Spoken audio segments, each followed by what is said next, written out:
Bueno, bos días. Rematamos, como sempre, a reunión ordinaria do Consello da Xunta de Galicia e pasolles a dar conta dos acordos principais. O primeiro, anunciado a principios desta semana, onde falamos tamén na sesión de control do Parlamento de Galicia, é o inicio da tramitación, e a apertura dunha fase de consulta pública, o digo porque a redacción da lei ata que se converta en proxecto de lei e se trasladado ao Parlamento lle queda un camiño a hora da concreción que empezar agora, por tanto, o que acordamos hoxe foron os vimbios principais e, sobre todo, o acordo formal de comezo da fase de consulta pública que, como comeza a tramitación de todos os proxectos, da chamada Lei de Recursos Naturais de promoción dos beneficios sociais e económicos dos proxectos que utilizan os recursos naturais de Galicia. Digo porque, a salvo do nome definitivo, ese sería o contido, Lei de Promoción dos Beneficios Sociais e Económicos dos proxectos que utilizan os recursos naturais de Galicia. Bueno, xa foron explicadas as razóns e a filosofía que impulsa esta iniciativa legislativa, baseada, no enorme potencial que sitúa a Galicia no centro da transición enerxética que se está vivindo en Europa, pois por os nosos recursos para a xeración de enerxías renovables, a nosa situación xeográfica e, bueno, tamén, por que non decirlo, a estabilidade política que permite, neste momento, acometer este proxecto, de logo, absolutamente pioneiro, cando menos no noso país.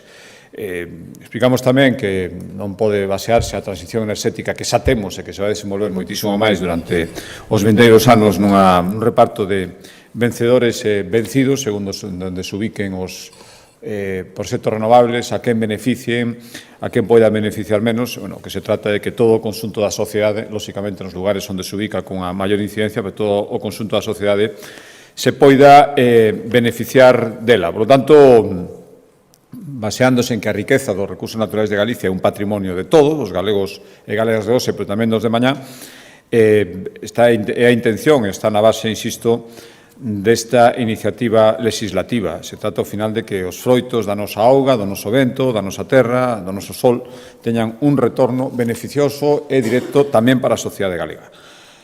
Por tanto, a lei que hoxe comezamos a tramitar vai ter no seu inicio se vai centrar, especialmente en tres tipos de proxectos. Pois a todos aqueles que producen enerxía a partir de fontes renovables, todos aqueles que requiran dunha concesión de augas para poder xerar enerxía e tamén as explotacións mineiras.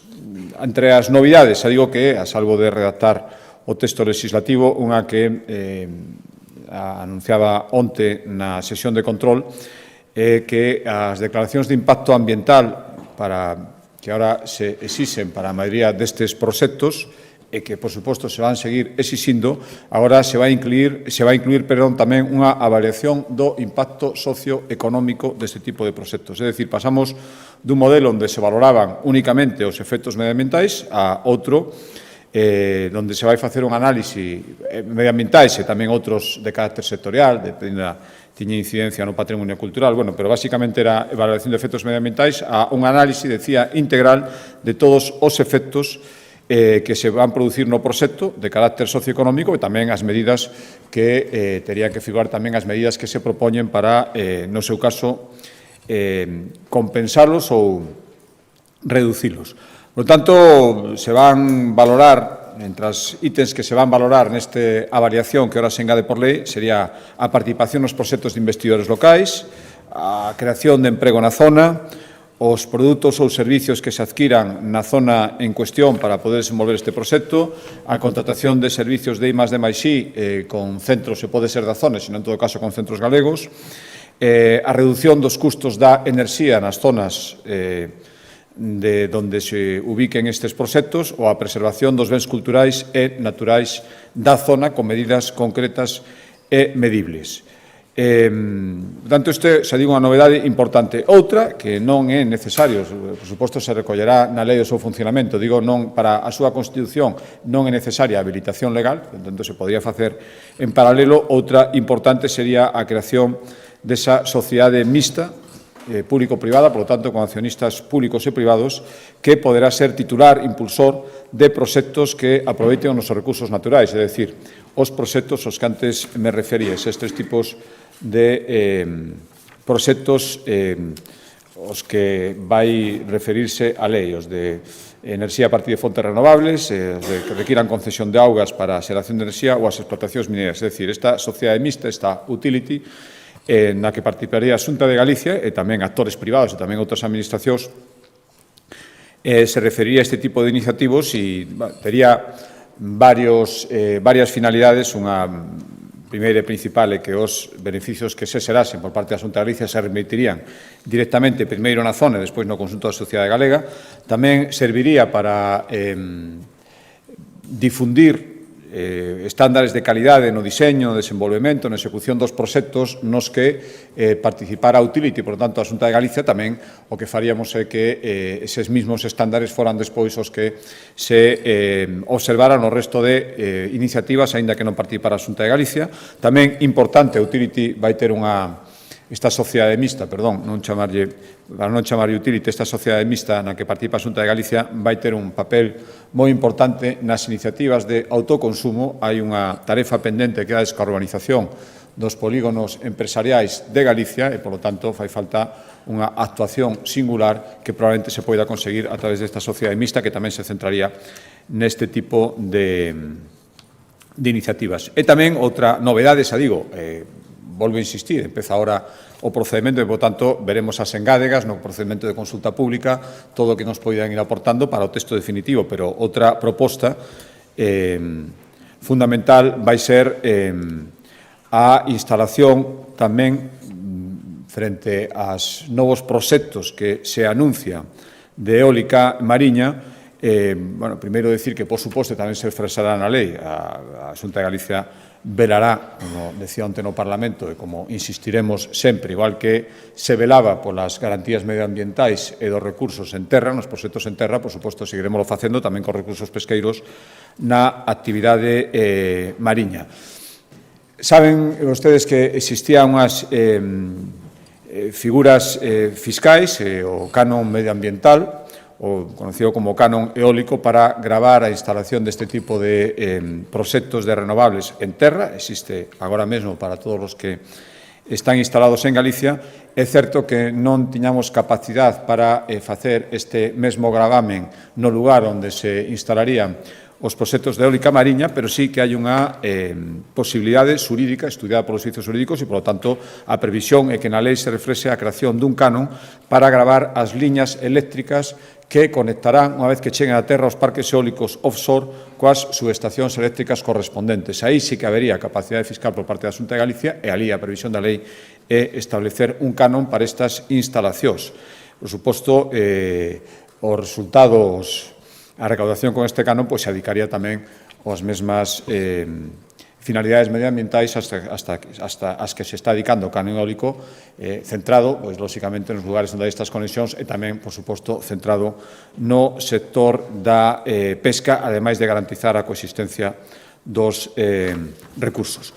Por tanto, estas son as propostas iniciais e algunhas máis, as máis importantes para darlles conta. Empeza ahora o proceso de consulta pública, onde se fixarán estes postulados iniciais, e o que agardo é que moitas engádegas, moitas aportacións, todas serán ben recibidas, as que supoñan aportacións en positivo, aquelas que supoñan carácter crítico, pero con carácter constructivo, para ao final chegar a un bo texto legal e poder levar a cabo, que creo que son, en xeral, hai opinións para moitos gustos, pero creo que, polo que eu pude percibir dende o anuncio, en xeral, creo que hai unha boa aceptación desta iniciativa e que, dende logo, pode traer moitos beneficios para a sociedade galega en xeral. Eu quero agradecer aquí o traballo de moitos técnicos, de moitos departamentos da Xunta de Galicia. Isto vai ser unha lei moi transversal e, por lo tanto, hai técnicos moi cualificados que levan semáns traballando no esqueleto do que será esta futura lei, unha lei complexa de todos os puntos de vista, pero unha lei innovadora, é unha lei que pode favorecer o arraigo social nun nun sector que vai medrar, sen unha dúbida, nos próximos anos, xa o dixen moitas veces, e o seguiré repetindo, nos que estou absolutamente convencido que Galicia, con todas as garantías e con todas as ventaxas, non pode perder esta oportunidade polas condicións que antes decía, e creo que temos especialmente idóneas para poder aproveitar estas oportunidades e estes recursos. Cambiando de asunto, en materia de turismo, se aprobamos o Plan Director dos Camiños de Santiago 23-27. Bueno, despois de todos este bienio que rematou xa o doble ano Xacobeo, ustedes coñecen as cifras récords, non vou a repetilas nem abundar nelas, creo que o que temos que facer é seguir aproveitando esta coincidencia, esta década xacobea, de 3 xacobeos relativamente seguidos despois deste último, e prepararnos para que o Xacobeo siga sendo un motor de desenvolvemento turístico e socioeconómico de Galicia. Por lo tanto, hai que seguir investindo e impulsando melloras tanto na propia ruta en sí, o trazado físico, como todo o que ten que ver co que xira ao redor do fenómeno Xacobeo e dos camiños de Santiago, patrimonio cultural, natural, promoción, bueno, todas esas cousas. Por tanto, para iso aprobamos este plan, vai ter unha dotación importante de 141 millóns de euros, e casi o doble do plan director anterior. É certo que tamén, engadindo as oportunidades que veñen dos fondos Next Generation, que lle foron transferidos á Xunta de Galicia para a finalidade de promoción do Xacobeo, pero creo que é unha cantidade moi importante que se pode resumir en 7 liñas de traballo concretas. Primeiro, conseguir un camiño sostible, dende o punto de vista económico, social e medioambiental, 34 millóns de euros para conservación e sinalización das 10 rutas xacobeas, é dicir, manter en perfecto estado de conservación, trazado, reparación de calquera incidencia, sinalización os camiños xacobeos durante estes anos, 34 millóns de euros, 32 millóns de euros para seguir millorando a rede de albergues públicos, creación donde sexa necesario, mantemento e millora dos que xa existen, 77 a día de hoxe na rede pública. Por lo tanto, o 45% do orzamento do plan iría destinado a manter e mellorar as infraestructuras e albergues do camiño nun perfecto estado, que estamos absolutamente convencidos de que é unha das razóns da crecente afluencia de peregrinos. Casi 23 millóns irían dirixidos a posta en valor dos bens de interese cultural presentes no camiño. Aquí entran os fondos Next Generation, tamén impulsaremos medidas para a concienciación ambiental do peregrino, 16 millóns de euros na procura dun camiño innovador, impulsando o desenvolvemento da tecnoloxía, as enormes posibilidades das novas tecnoloxías para os viaxeiros e, por tanto, tamén para os peregrinos, e tamén dando axudas para fomentar a digitalización e modernización de novas tecnoloxías do sector turístico vinculado directamente ao camiño. Habería tamén medidas de fomento do emprendemento para que sursan novos negocios ao redor do fenómeno xacobeo do camiño, 1,5 millóns de euros, 16 millóns de euros para obras de accesibilidade, actuacións de accesibilidade sensorial, física e visual do camiño, 16 millóns de euros durante todos estes anos, labores de promoción e visibilización da ruta xacobea, celebración de eventos culturais, musicais, fomento de cátedras, fomento de estudios en torno ao camiño, 12 millóns de euros, e tamén promoción do camiño a nivel internacional, en principio 1,7 millóns de euros, modulables en función da crecente, estamos recuperando tamén o período internacional do crecente interés que estamos vendo polo camiño fora das nosas fronteiras.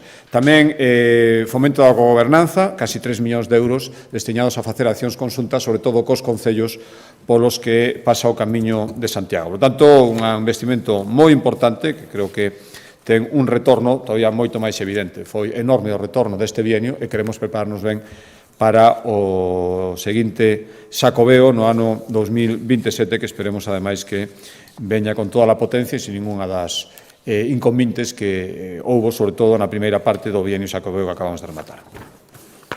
Cambiando de Consellería, Secretaría Xeral de Igualdade, Consellería de Emprego, se aprobamos destinar 1,3 millóns de euros a habilitar, por unha banda, novos PEF, puntos de encontro familiar, e, por outra banda, seguir mellorando os centros de información á muller que existen en diferentes concellos de Galicia. Puntos de encontro familiar, son espacios nos que os pais e nais separados poden realizar visitas aos menores, intercambio dos rapaces cando procede así. Existen agora mesmo 8 puntos de encontro familiar en Galicia, un en cada unha das 7 cidades e outro en Ribeira, situado en Nova Arbanza, en Ribeira, A intención é chegar a 14 e para chegar a ese número os aprobamos a habilitación de 3 novos puntos de encontro familiar, 520.000 euros para abrilos. Un estaría no Concello de Cervo, para a comarca da Mariña, outro no Concello de Lalín, para a comarca de Deza, e outro no Concello de Verín, para a comarca de Monterrey.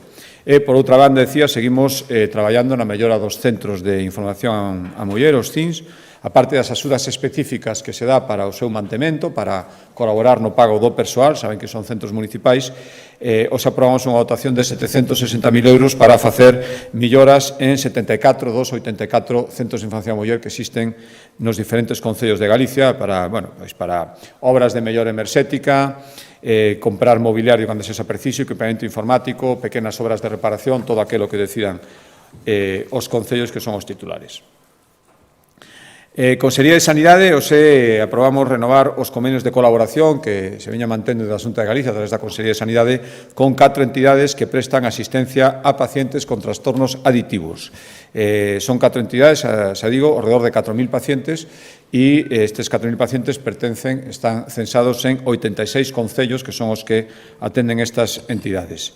Imos destinar en total un 5% máis que o ano pasado 5,3 millóns de euros. A primeira entidade é a CLAD, na Coruña, atende a pacientes de 17 concellos, 1,8 millóns de euros.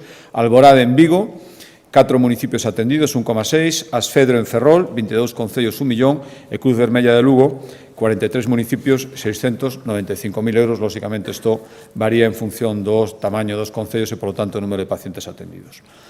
Consellería de Medio Rural, aprobamos destinar 3 millóns de euros nos vindeiros 3 anos, é dicir, este ano e 2 máis, a axudas para a reestructuración ou reconversión de viñedos, co obxectivo de incrementar ou seguir incrementando a profesionalización do sector, potenciar tamén, aquí é importante facelo, a remuda xeracional do sector do viño e con isto mellorar a competitividade das bodegas e dos viticultores.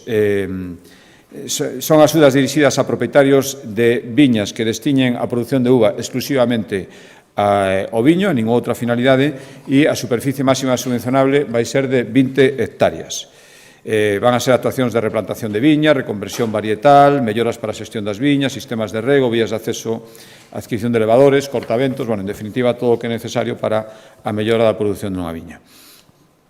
Consellería de Infraestructuras, seguimos co despliegue do plan da Consellería para mellorar as paradas de autobús que están nas estradas autonómicas, máis de 1.100 paradas, un investimento de 35 millóns de euros. En anteriores concellos aprobábamos melloras nas paradas da provincia de Coruña, de Lugo, de Coruña, de Lugo, do Salnés, recordarán, pois hoxe facemos o mesmo, 2 millóns de euros destinamos a mellorar 63 paradas de Santiago e outros 5 concellos da contorna. Actuaremos en Santiago, pero tamén en Dodro, en Padrón, en Rois, en Teo, en Vedra e no propio Santiago de Compostela, instalando marquesiñas, bancos, barandas, rampas de acceso, en definitiva, todo o que é necesario para a conservación ou mellora destas marquesiñas. Tamén, seguindo coa Consellería de Infraestructuras, o Consello aprobou destinar 10,6 millóns de euros a construir unha senda peonil e para bicicletas que conecte o Milladoiro, o barrio do Milladoiro, con o complexo de San Caetano, co barrio de San Caetano, pasando nese treito pola estación intermodal. Se van facer dúas actuacións, 3,5 kilómetros entre o Milladoiro e a estación intermodal, 7,9 millóns de euros, e 6 kilómetros entre a estación intermodal, a través da rúa Clara Campoamor, ata San Caetano, 2,7 millóns de euros, e o obxectivo é iniciar os traballos en outono, a partir do mes de outubro. E, ademais, a idea é conectar dende o Milladoiro, nunha terceira fase, co Hospital de Santiago, co CHUS. Aí tamén se fará, insisto, isto é unha terceira fase, non está prevista no acordo de hoxe é para facer as dúas primeiras, pero se faría unha terceira, por tanto, habería unha conexión. Esta terceira fase sería 1 millón de euros máis, habería unha conexión dende o Hospital de Santiago ata o barrio de San Caetano. En total serían 11,6, pero insisto, que aprobamos hoxe xa para iniciar as obras en outono e 10,6 para estes 3,5 máis 6, 9,5 kilómetros iniciais desta senda. Ao final serían 10,5 cando se faga a terceira fase e 11,6 millóns de euros. Consellería de Medio Ambiente, un acordo importante, o primeiro que ademais se vai tomar é unha declaración dun proxecto como proxecto de interese autonómico, PIA, é unha figura que está prevista na Lei de Ordenación do Territorio e, por lo tanto, a primeira vez que se fai un acordo deste tipo polo Consello da Xunta de Galicia se refire a Sogama, que, como saben, é empresa pública que se encarga de xestionar os residuos do 94% dos concellos galegos nas instalacións de Cerceda, que cada día tratan 2,2 millóns de kilos de liso, que chega, ademais, a casi 3,5 nos meses centrales do Brao. É unha das plantas de xestión de residuos máis eficientes de Europa. Queremos, a parte do tratamento que se fai agora, quere o Goberno da Xunta de Galicia que siga avanzando nas instalacións necesarias para o ciclo de xestión e reciclase dos residuos, ciclo integral. Para iso fai falta máis superficie, da superficie inicial, agora mesmo ocupa 50.000 metros cuadrados, e o que queremos é que poida chegar, nun hipotético caso, nas ampliacións, o que faríamos é habilitar urbanísticamente para poder chegar aí, insisto, según siga sendo necesario, a casi 750.000 metros cuadrados de instalacións. O que permite esta declaración é máis flexibilidade agora de facer as modificacións ou as operacións urbanísticas que foran necesarias para ir conseguindo estas ampliacións de superficie. Isto é o que permite esta declaración, e, por lo tanto, o que os acordamos. Está entre as posibles ampliacións que se poden necesitar en non demasiado tempo. Sería unha planta de recuperación de escouras, unha instalación, unha planta para clasificar residuos textiles. Todos estes son proxectos que Sogama ten previsto nun xeito máis ou menos inmediato, e para iso se necesita ir ampliando a superficie inicial, que agora mesmo o único que falle é o tratamento dos residuos que ven facendo nos últimos anos. Cambiando de Consellería, a Consellería de Facenda, a proposta da Consellería de Facenda, hoxe o Consello da Xunta de Galicia aprobou, previo ditamen do Consello Consultivo, ditamen favorable, interpoñer un recurso de inconstitucionalidade contra o artigo da Lei 38/2022 do 27 de decembro, que permite a creación do imposto temporal de solidaridade das grandes fortunas. Hai varias vulneracións apreciadas pola Asesoría Xurídica da Xunta de Galicia e avaliadas polo Consello Consultivo, pero, bueno, o principal motivo se poderían resumir as vulneracións no motivo principal, que é unha clarísima vulneración da autonomía financiera que ten Galicia, que temos instaladas as comunidades autónomas, dende logo Galicia, en materia de tributos cedidos. Temos plenas competencias para legislar sobre posibles bonificacións ao imposto de patrimonio, pero o que fai na práctica este novo tributo anular e desactivar calquera bonificación que aprobe a Xunta de Galicia. Por lo tanto, un ataque directo, unha vulneración do noso principio de autonomía fiscal nos tributos cedidos, e, por lo tanto, este é o motivo principal. Insisto, isto se iría debullando despois noutra serie de argumentos xurídicos técnicos, pero o motivo principal de resumen sería este que lles acabo de decir, e, por lo tanto, acordamos a interposición do recurso de inconstitucionalidade. Últimos tres acordos relacionados á proposta da Consellería de Sanidade. O primeiro ten que ver coa compra de vacinas para o herpes zóster e para hepatite A. Bueno, saben que a semana pasada tomamos un acordo pioneiro que convertiu a Galicia na primeira rexión do mundo en vacinar e incorporar o sistema de vacinación oficial e a vacinación dos nenos contra o virus respiratorio sincitial. Isto se unía a outras medidas que siguen colocando a Galicia en posición pioneira respecto á vacinación, especialmente respecto á vacinación infantil, pero non só, respecto á vacinación en xeral. Nesa liña vai os acordos que tomamos hoxe. Hoxe avanzamos na ampliación dos colectivos aos que se lles vai ofrecer a vacina contra o herpes zóster, como lles decía. O herpes zóster non é unha doenza mortal, ou polo menos non adoita serlo, pero é certo que ten complicacións que están na orixen de bastantes discapacidades e que, en todo caso, reducen bastante a calidade de vida das persoas que a sofren. A toda agora, a vacinación no calendario oficial estaba só reservada a grupos de risco, que son persoas trasplantadas, persoas con tratamento de antirretrovirais ou que estén nun proceso de quimioterapia. Pois o que facemos a partir de agora é ampliar as posibilidades a outras persoas que non estén nestes grupos de risco polo tanto, o acordo de hoxe se refire a que poderán vacinarse contra o herpes zóster xa a partir deste mes de xuño todos os galegos nados no ano 1943 e no ano 1958. O obxectivo é ir chegando progresivamente a todas as persoas nadas nos anos do medio deste arco que abrimos, é dicir, todos aqueles galegos que teñan entre 65 e 80 anos que se poidan ir vacinando. Abrimos esta posibilidade, insisto, para vacinar os galegos nados no ano 1943 e no ano 58. Para iso hai que autorizar, foi o que fixemos hoxe, un gasto de 7 millóns de euros, que é o que permite mercar 50.700 doses de vacina contra o herpes zóster. Por suposto, seguirá vendo os grupos de risco, eso se mantén, pero agora isto vai permitir vacinar este ano alrededor de 50.000 persoas a maiores das que se viñan vacinando, de 48.000 podrían ser as que se veñen vacinando a maiores das que se estaban vacinando ahora. Por tanto, seguimos progresando neste calendario, en esta incorporación ao calendario vacinal de novas vacinas, de novos grupos que se poden vacinar. Decía que, o acordo principal pola súa cuantía e pola xente que afecta é o que se refire á ampliación da vacina do herpes zóster, pero decía tamén que ampliamos tamén unha compra de 115.000 euros para mercar 5.000 doses extra sobre as que estaban previstas para doses de vacina contra hepatite A.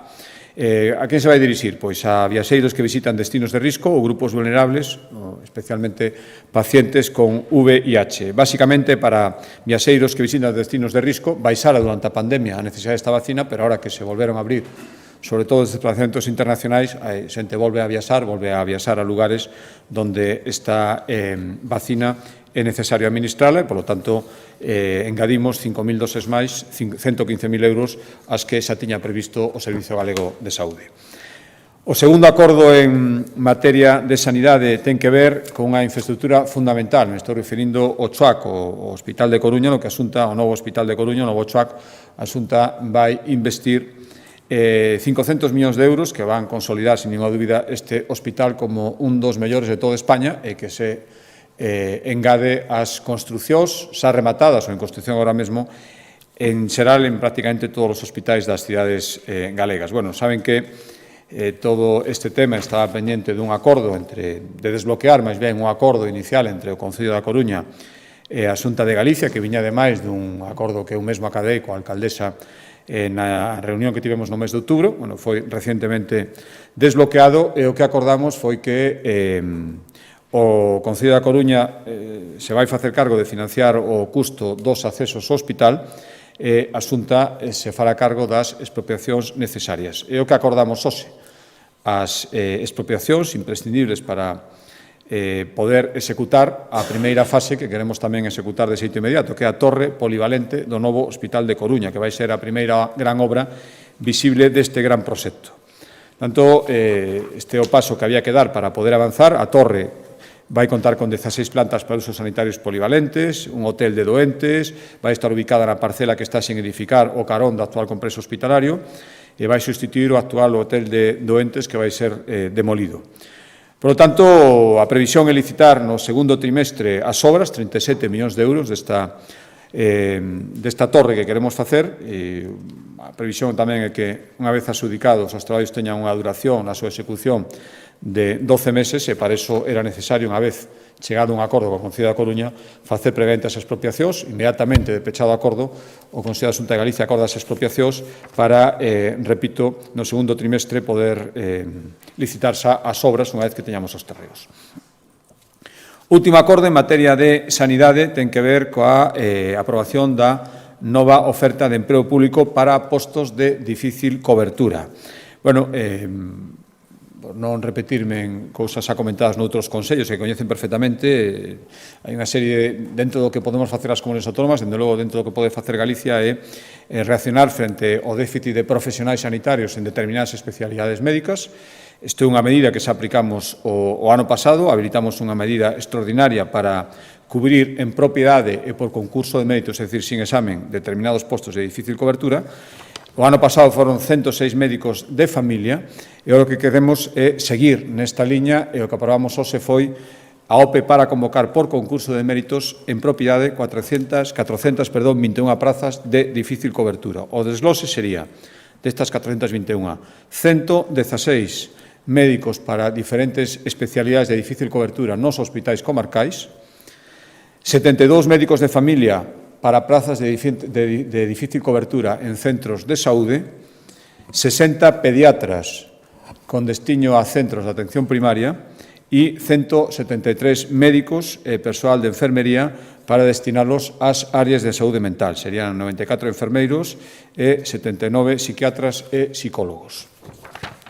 Isto daría o total desas 421 prazas, que ademais forman parte das 1.630 prazas que vai ofertar a Xunta de Galicia na OPE deste ano para que corresponden ao que podemos facer, que é a taxa de reposición, pero cumprindo o compromiso e anuncio, estas de máis difícil cobertura se adjudicarán por un concurso de méritos sin necesidade de examen. É dicir, unha de cada 4 prazas da OPE deste ano vai ser por concurso de méritos sin examen. Somos pioneiros neste tipo de medidas, acreditaron a súa eficacia nas 106 convocadas no ano pasado, na primeira convocatoria, por tanto, queremos seguir por este camiño e, insisto, poder seguir facendo o que está nas capacidades, dentro das capacidades das comunidades autónomas, dende logo de Galicia. Mellorar retribucións e compensacións salariais, como saben, ofrecer contratos estables de 3 anos aos residentes de familia e seguir insistindo, dende logo, na solución global que xa coñecen de sobra. É unha boa nova, agora que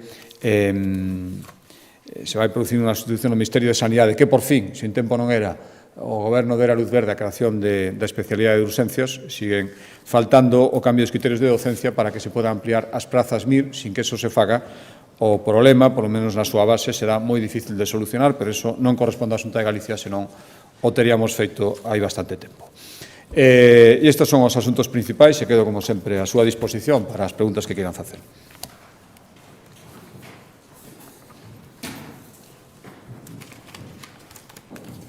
Bos días, presidente. Sobre a Sociedade Mixta para as Enerxías Renovables, a Xunta vai ser socia maioritaria como en Sogama, que por estatuto xa podería impulsar proxectos renovables, ou o control vai estar en mans privadas, como na Sociedade para aproveitar os fondos Next Generation? Por outra banda, outro tema de fora do Consello, o Tribunal Superior vende constatar a pasividade da Comisión Galega da Competencia na investigación da ilegalidade cometida por Monbus e Alsa no concurso do transporte público.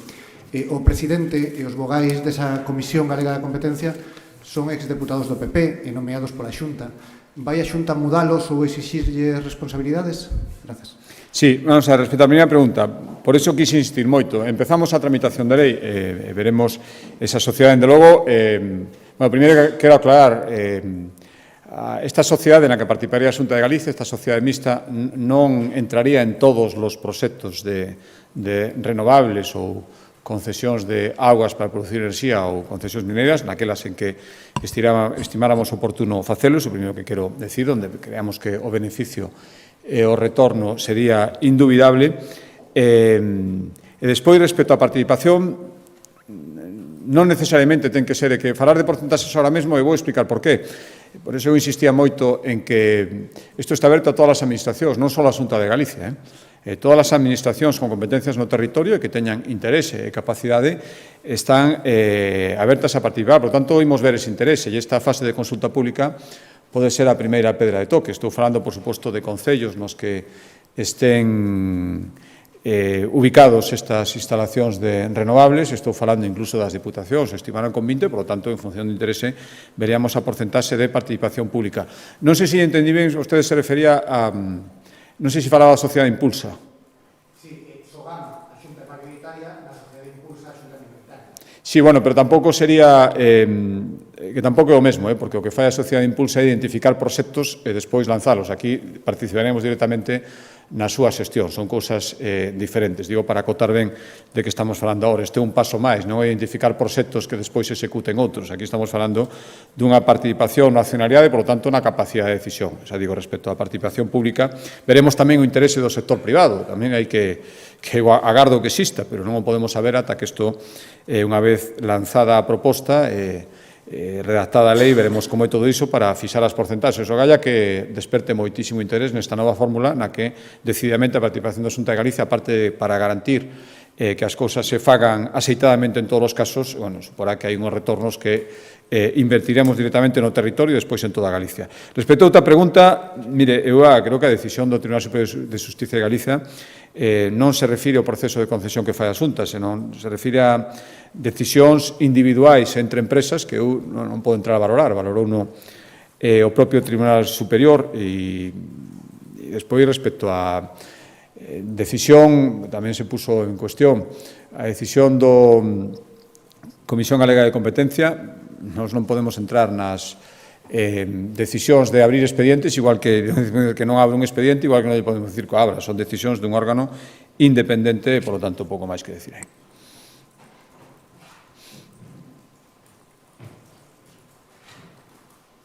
Hola, presidente. Sí, mira, se non entendí mal, cando falaba desta nova lei de recursos naturales, iso que ibas a gravar un canon as líneas, pode ser que iso as líneas de evacuación dos aerogeneradores unha vez que tocan terra. Marinos. Sin embargo, bueno, me parece que as líneas que ahora mismo que están en terra non están grabadas hasta ahora. ¿Se incluiría tamén esos dos parques eólicos terrestres ou non? Porque esas líneas creo que non están grabadas, corríjame se me equivoco. E a segunda era preguntarlle polo tema da reunión que vai ter logo con o embajador, se efectivamente lle vai a aproveitar para, entre outras cousas, supoño, pedirlle que, digamos, que teña a continuar o corredor atlántico en territorio francés, visto bueno, que foi un objeto da reunión que tuveron fai 12 días en Vitoria, e se vai a aproveitar, digamos, para pedirlle que impulsen ese proxecto. Sí, respecto a primeira, eu podo dicir co 100%, pero eu creo que no actual canon eólico sí que se gravan as liñas de evacuación tamén, non só as instalacións, sino tamén as liñas de evacuación polo impacto que teñen, ademais, paisaxístico, que é un dos motivos de gravamen das instalacións eólicas. Aquí o que se trataría, porque é onde, iso xa é unha cuestión xurídica, pero que nos trasladan os xurídicos, é que a capacidade para gravar non pode ser no medio mariño, pero sí que se pode ser unha vez que toque en terra, polo tanto, por ese efeito impoñible, sería toda esa liña que vaya ata os centros de distribución enerxética. Pero vamos, non lle podo dicir o 100%, pero casi sí que as liñas de evacuación tamén están gravadas no canon eólico actual. Sí, perdón, Otto, sí, efectivamente, vou ter ahora, ao rematar esta roda de prensa, unha reunión, a petición, ademais, do embaixador habitual nesta ronda de contactos cando visitan Galicia, pero nesta vez, pois eu lle agradezo moito, especialmente oportuna, lóxicamente, despois de ter esa reunión que hubo en Vitoria, despois, ademais, de ver os acordos do cumio hispano-portugués da semana pasada, tamén se falou deste tema, por suposto, trasladaríanos sin quedanza, e explicaría razóns, además. Necesitamos, para conectarnos con Europa, na zona na que estamos, ten que ser a través das conexións do País Vasco, de Euskadi, e, por lo tanto, esa conexión con Francia é fundamental. Por lo tanto, lle transmitirei sin quedanza e tamén lle preguntarei cal é a sensibilidade do Estado francés e as previsións e se os perigos de que eso se podera adiar se confirman ou non se confirman, e insistirei en que non o fagan, por suposto, e espero ter éxito, dende logo, por trasladarlo non vai ser. Boa tarde. Quería insistir na pregunta sobre a participación que terá a Xunta nesa empresa mixta. A marxe de como quede, de que este pendente de negociacións e de interese, cal é a vontade da Xunta? Que a participación sexa maioritaria ou non, ou polo menos que sexa maioritariamente pública e non privada, non sei se pode concretar algo máis. E, por outra banda, quería pedir a súa opinión sobre que entidades da sanidade privada se beneficien de máquinas que donou a sanidade pública a Mancio Ortega. Gracias. Sí, bueno, respecto a primeira, volvo a decir que o fundamental é saber o interese, non podemos presulgar se vai haber interese de outras administracións e se quixeran entrar, que porcentaxe se irían para a súa entrada, outras administracións públicas estou falando. Interese privado, lóxicamente, canto máis capacidade de decisión poida ter a Xunta de Galicia, millor, pero aquí o que interese é que funcionen e que, lóxicamente, se veramos que os intereses públicos que representa a Xunta de Galicia non son tidos en conta en absoluto por imposicións privadas, o primeiro que faríamos é retirarnos desta sociedade, pero non creo que sexa así, e ás veces eso poño un exemplo. Reganosa, que a través da cal acabamos de conseguir, creo que un acordo moi ventasoso con Enagás para os hidroductos de conexión de Galicia co resto da península con Europa.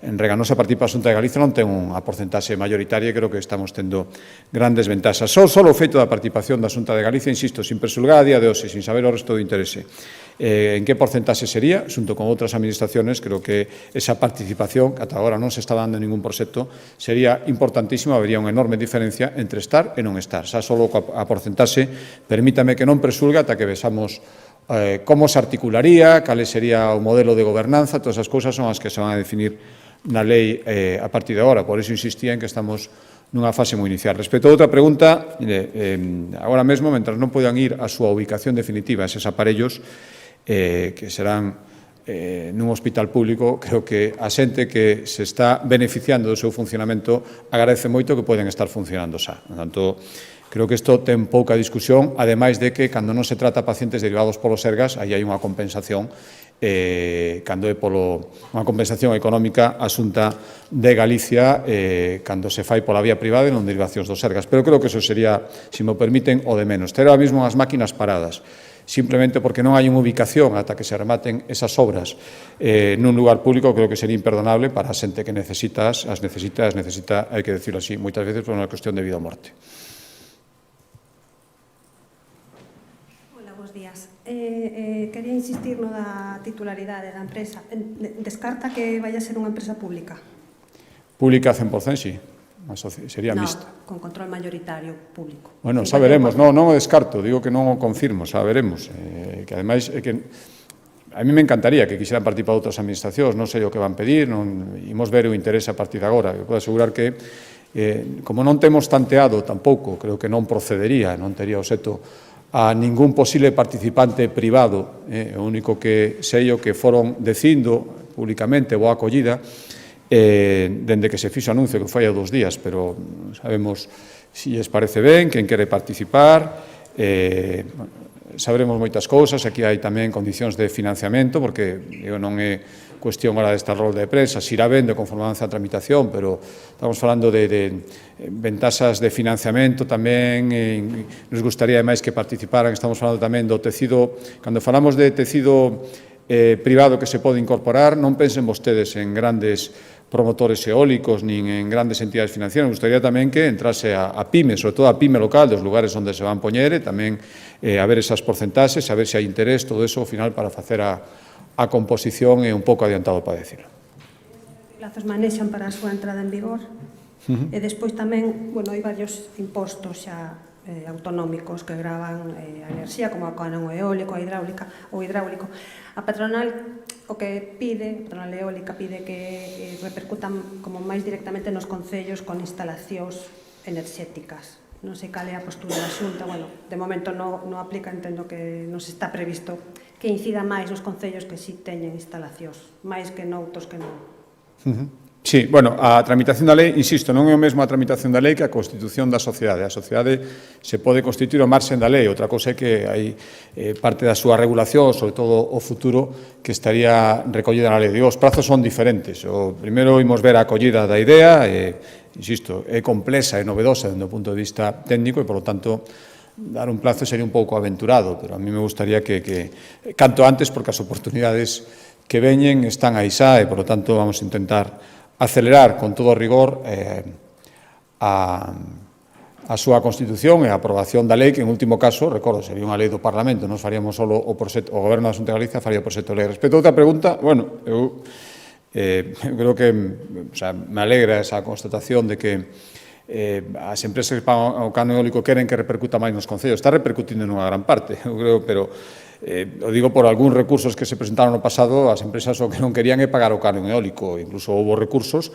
sempre se deu a razón á Xunta de Galicia no acerto desa imposición, por lo tanto, por eso ahora queremos, hai beneficios importantes e, por lo tanto, creo que unha parte vía impostos, a parte de outras medidas como esta sociedade mixta, que é outra maneira de canalizar ainda máis beneficios, creo que unha parte, a través desta figura que se repercute especialmente nos concellos e, se non, en actuacións medioambientais da Xunta de Galicia, eso imos seguir poñendo. Suxestións das empresas, ao fin e ao cabo son as que as pagan, me parece ben, pero, bueno, si mentras non discutan o feito impositivo en sí, que o teñen discutido no pasado, pois me parece ben todo tipo de suxestións, pero, bueno, en ese sentido, desde a tranquilidade, eso estamos facendo. Bos días, presidente. Eu quería saber a súa opinión ou que lle parece a abstención onte do Grupo Popular nesa moción de censura, se non cree que tería sido máis acaído votar en contra.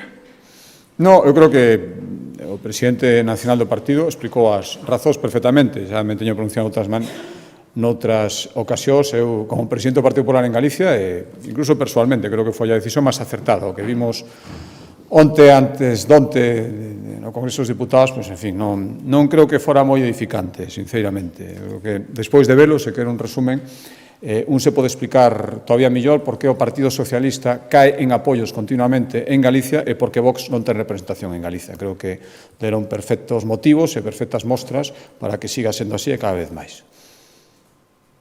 Sí, presidente, varias preguntas en relación ao anuncio que fai do canon que vai gravar, por lo que lle entendín, as líneas eléctricas da eólica marina. Quería saber se hai algún tipo de estimación en relación a como xa hai, digamos, pois unha zonificación e demais, como repercutirá nas arcas autonómicas esa decisión fiscal. Lle quería preguntar tamén, perdón, en relación ao anuncio que fixo hoxe a presidenta da Comunidade de Madrid sobre a ruptura definitiva de Vox, un anuncio que se produce pois a pouco tempo, non, das próximas eleccións, da próxima cita coas urnas. E despois quería saber tamén se vostede como presidente ou algún outro dirixente destacado da Xunta de Galicia contactou coas autoridades portuguesas para ver un pouco se dá algún paso ou como está a situación do petroleiro que está enfrente de Oporto. Gracias.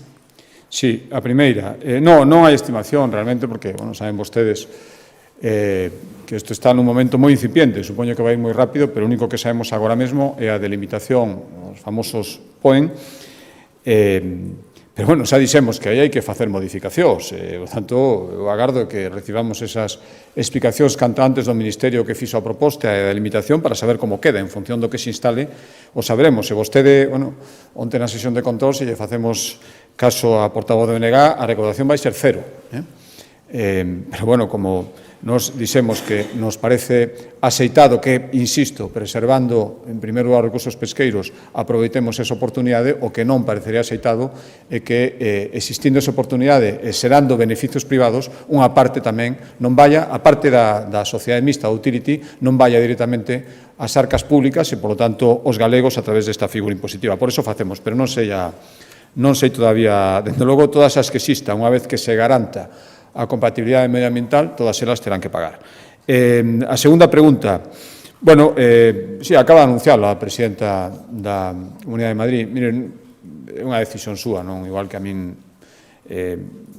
o que máis me gustaría, se fixeran a pregunta a ela respecto a unha decisión que se tomara aquí igual, sería decir que respeta a decisión e que, tanto, os motivos tamén son respetados, unha decisión soberana, e ademais isto diría de calquer presidente autonómico, e o que si eu podo dicir é que me alegro moitísimo de que non me teña que facer esa pregunta e que, afortunadamente, nós non teñamos que decidir se rompemos ou non rompemos con Vox polo simple feito de que Vox aquí non existe, como decía antes.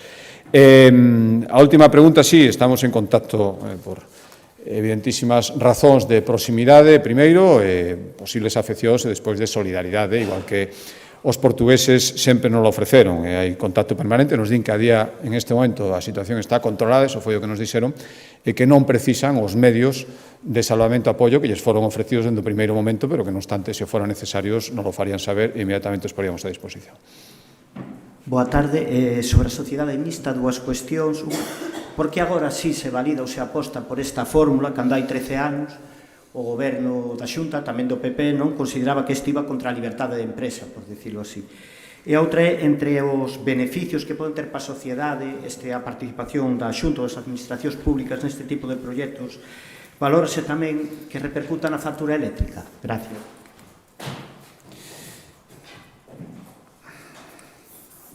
Eu explicaba cando anunciaba esta medida hai 2 días no Parque Experimental Eólico en Sermade, que creo que neste momento estamos nunha madurez respecto ao despregamento das enerxías renovables en Galicia, e saben novas perspectivas, e, por tanto, creo que vai ser unha figura beneficiosa e que pode funcionar. Estou falando de sociedades mixtas en todo momento, por tanto, que o sector privado se terá que dar conta de que para seguir unha implantación ordenada, para que o que decía ao principio da exposición, e vai estar ademais así no texto da consulta pública, para que non existan vencedores nin vencidos, moi damnificados ou moi beneficiados, é necesario figuras deste tipo, e por eso o facemos. Eu creo que neste momento é algo bo, a acollida inicial creo que foi boa, ora temos que acertar no seu desenvolvemento, eu creo que este era o momento para facelo. E sí, unha das, cando decía que unha das obxectivos principais, e así estará reflexado na lei, un dos incentivos, e incluso para facer esa